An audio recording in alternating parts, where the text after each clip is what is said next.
will this morning be flagging off 26 vehicles to the counties to help boost agricultural production.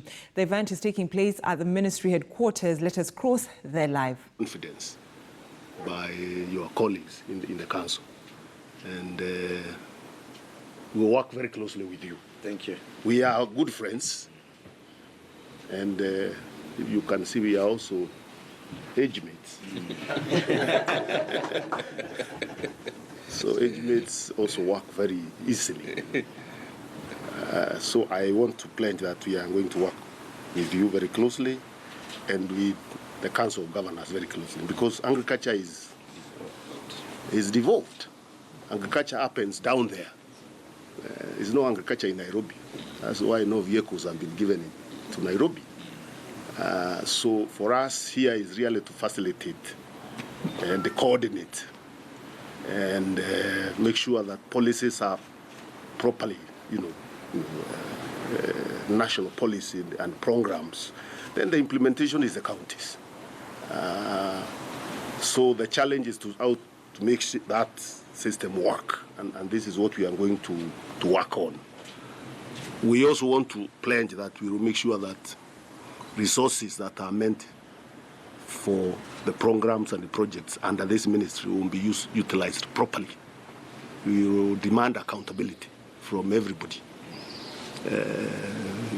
And I'm sure Chairman has also said the same. We also demand accountability at the county level, so that the wananchi, who are the ultimate beneficiaries, are able to reap those benefits.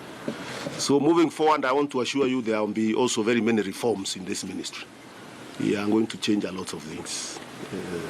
There are some reforms already ongoing that we want to fast track,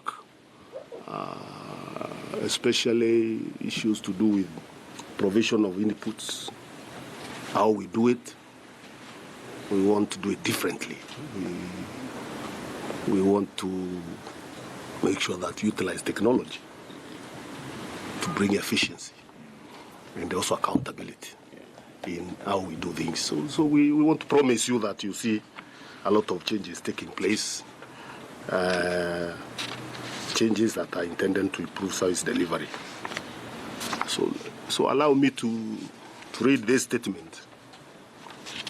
Today is yet another important day that we continue to play our role as the national government in collaboration with development partners to enhance the capacity of the counties and our research institutions by releasing a total of 26 vehicles out of the 61 that we intend to release to the field under this project. I'm informed that the remaining 35 vehicles, mainly for the arid areas, will be released soon to support this project work. I wish from the outset to thank the World Bank, who are our partners in this project, for the finances and the technical support the bank has extended in this project. Ladies and gentlemen, as you may be aware, KSAP project development is implemented in the 24 counties of Marsabit, Isiolo, Tana River, Garissa, Wajir, and Mandera. Those are the arid counties. And West Pokot, Baringo, Laikipia, Nyeri, Tharaka, Nithi, Lamu, Taita Taveta, Kajiado, and Machakos, semi-arid counties. And the land category is Busia, Siaya, Nyandarua, Bomet, Kericho, Kakamega, Uasin Gishu, Elgeyo Marakwet, and Kisumu, known as counties. Its objective is to increase agricultural productivity and build resilience to climate change risks in the targeted smallholder farming and pastoral communities in Kenya. This is a 5-year project funded to the tune of US dollars 279.7 million. The funding levels are IDA and World Bank, US dollars 250 million, Government of Kenya, US dollars 15.9 million, county governments, US dollars 8.3 million, and beneficiaries' contribution of US dollars 5.5 million. After the implementation of this project, we expect to transform the communities in the target project areas by having more women as beneficiaries, increasing the productivity of selected crops, livestock, and aquaculture value chains, and boosting their resilience through promoting agricultural technologies, innovations, and management practices suitable for these areas. This is in line with the goals and aspirations of realizing 100% food and nutrition security under the Big Four agenda of the national government. Ladies and gentlemen, in order to realize the above targets, the project will be implemented under the following 5 thematic components. 1, upscaling climate-smart agricultural practices. 2, strengthening climate-smart agricultural research and seed systems. 3, supporting agro-weather, market, climate, and advisory services. 4, project coordination and management. 5, contingency, emergency responses. So those are the 5 thematic components that this project is targeting. So I wish to congratulate the project officers from the national government and the counties for tremendous achievements so far realized. I am informed that out of the targeted 278,900 households in the third year, 230,000 households have been reached. A total of 59, that is 6 livestock-based and 53 water-related sub-projects are currently under implementation. This project will benefit over 400,000 beneficiaries, 2 million animals at a cost of Kenya shillings 701 million.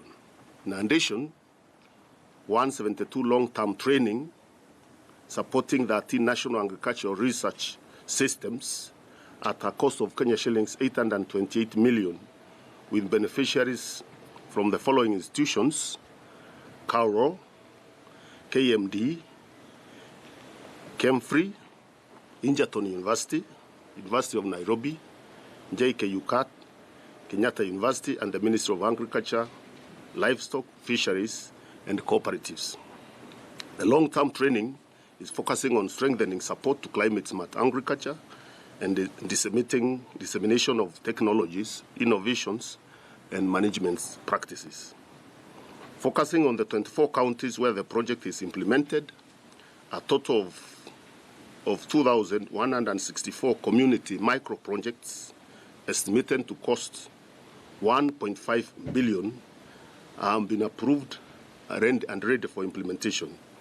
We believe that with this support of mobility that we are handing to the counties, the communities in these regions will benefit and fully roll out their micro-projects before the end of the project term.